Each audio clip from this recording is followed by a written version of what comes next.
Hello, it is Carmen of redefiningwidowhood.com. Thank you so much for watching this video. Before I get started, do me a favor and subscribe to my channel and turn your notifications on. And don't forget to check the description box for some free gifts and some information on how you can connect with me, how you can connect to my courses and my coaching. So again, my name is Carmen. I am the creator of Redefining Widowhood. You can learn more about me by looking at some of my previous videos, but for this video I'm going to be talking about how to redefine widowhood.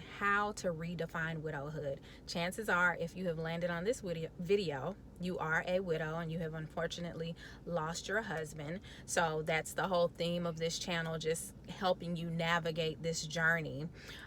This video is going to talk specifically about how to redefine widowhood.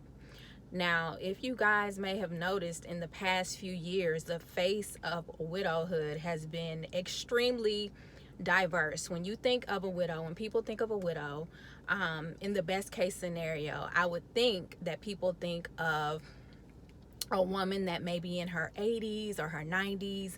She's lived her life fully. She enjoyed a full marriage with her husband, 50 plus years. Her children have had children. She has grandchildren. You don't typically think of women that didn't even get to enjoy their marriage for a full 50 years, 50 plus years. That's the best case scenario. But if you may have noticed over the past few years, like, widows are not just women in their 80s or their 90s, like, they're becoming younger. I myself was widowed at the age of 38.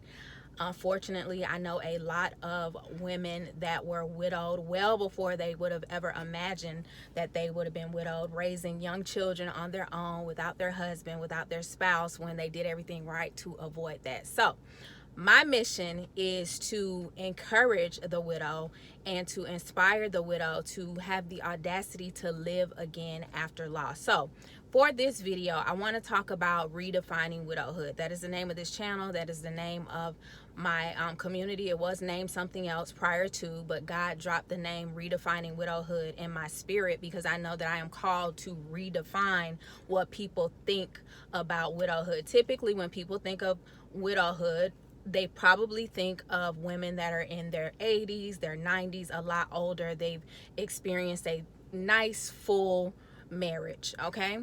Also, when people think of widowhood, a lot of times they think of widowhood with shame and with pity, and there are certain parts of this journey that have you to feel like shameful a bit or pitiful or feel like, oh my God, like, how am I going to get up from this place? But I don't believe that that is the end goal of this journey. No, I don't know why any of our husbands had to pass away.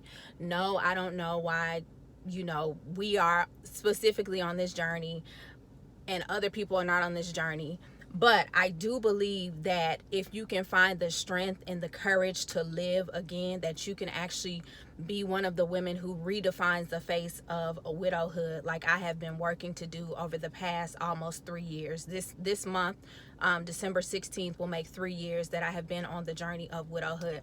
So when people think of widowhood, they think of pity, they think of shame, they think of, oh, poor you. And there are parts of the journey that are like that. But when you find the courage to pick yourself up from off the ground, to pick up the pieces and to redesign your life, that's when you find your strength to move forward and to encourage another woman. So the topic of this video, how to redefine widowhood. First of all, the word redefine, it means to change the definition of, okay? Widowhood is the state of being widowed. So when you are redefining widowhood, you are changing the definition of what it means, what it looks like, what it feels like, the perception of being widowed. Now, no, this is not a walk in the park.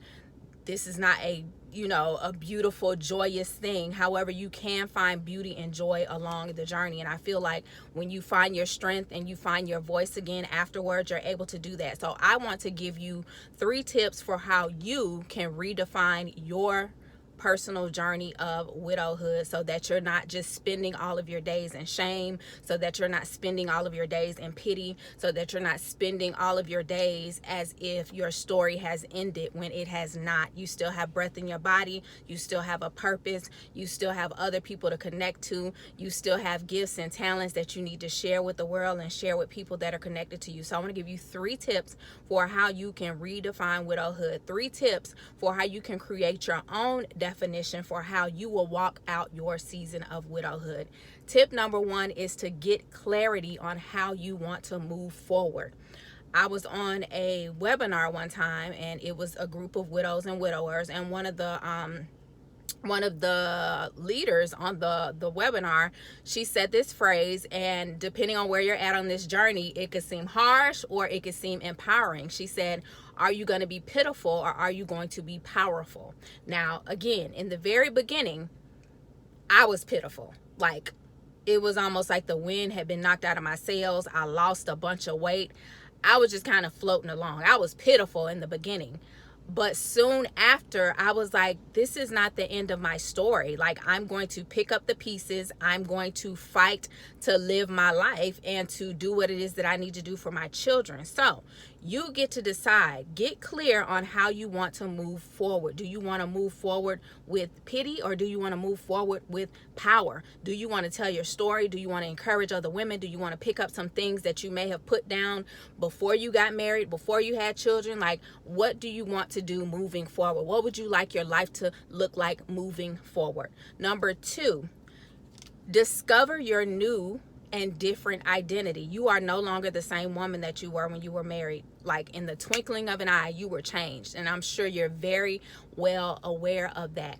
That's the beauty and the beast. You're not the same person. You don't know who you are. But the beauty of it is you can recreate yourself. You can recreate your identity. You can discover the new you. You can discover the things that you put down before you lost your husband, before you got lost in marriage and motherhood. And you can redefine yourself, your identity, because your identity is not found exclusively in being a wife, and being a mother, and being a widow, and what's in your bank account. Okay, it is my belief that first and foremost, we are daughters of the Most High God. That is my identity, outside of being a widow, outside of being a mother, outside of being a woman who was a wife until she became suddenly widowed at the age of 38. Okay.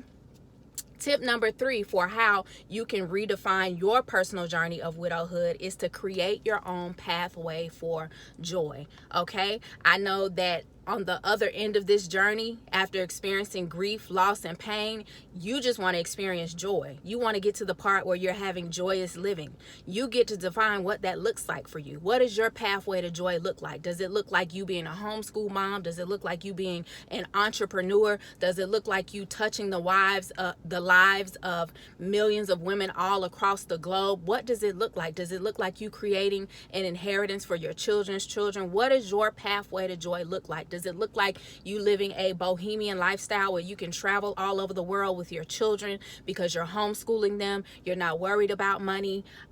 You're encouraging other women, building relationships and friendships and sisterhoods. What does your pathway to joy look like?